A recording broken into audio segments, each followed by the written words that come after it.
Chester Baker was a total rounder. He was a four-fisted drinker. He was a carouser. He was a womanizer. And Chester was also the favorites, all us kids, because he was an old-time, true swamper. He made a peach brandy that went down like a mother's milk and then blew the seat right out of your drawers. It was unreal. Chester lived alone for most of his years out in the swamp. He was out there fishing and hunting and trapping and making that whiskey and selling them skins and guiding tourists. And nobody really knew it, but Chester was buying a little bit of land every now and then as we went along, and it wasn't too many years before Chester had him 2 sections of land right on the edge of the swamp. Well, most of us, or a lot of us, suspected that there were more than a few youngsters around Long County that looked an awful lot like Chester Baker. And that could have been true, because Chester was a big, handsome man. He was about 6'5", and he weighed about 250 pounds, and he was just about as soft as a Cypress 12 by 12. And it was known that Chester liked to love the ladies. Well, in 1945, when Chester Baker was 72 years old, he took himself a bride. Esther Murrow had just celebrated her 50th birthday, and she had set her hat for Chester Baker and had very quietly chased after him for about 15 years. And the whole county was just delighted when Chester let the fence wire down and got himself married. Now, Miss Esther was a pillar of local society. She was in the garden club, and Miss Esther was one of the primmest and most properest ladies in all of Long County, Georgia. And Miss Esther and Chester got married on a Saturday afternoon, and it was a wonderful affair.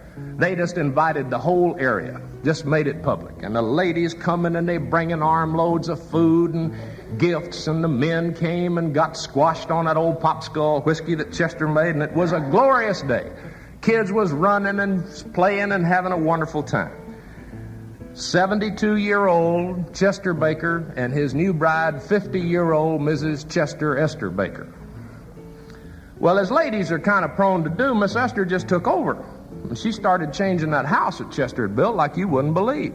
Up to now, Chester had lived the good life. He had him a pack of dogs and a couple of cows and had his still and his little greenhouse, and everything was wonderful. But now, things were changing.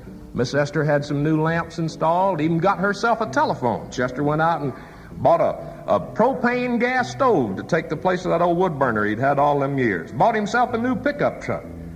And as far as we knew, they were the happiest couple in all of Long County, Georgia.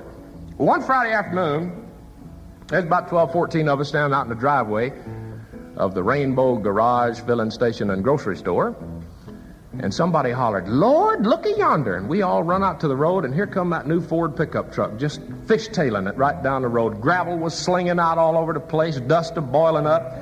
That thing come flying into the driveway, knocked down a 10-foot section of Mr. Bass's whitewashed fence, bounced off that pump that didn't work, and here come Miss Esther just boiling out of that truck.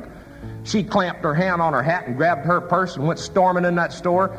And Miss Esther was not a lady to use strong language.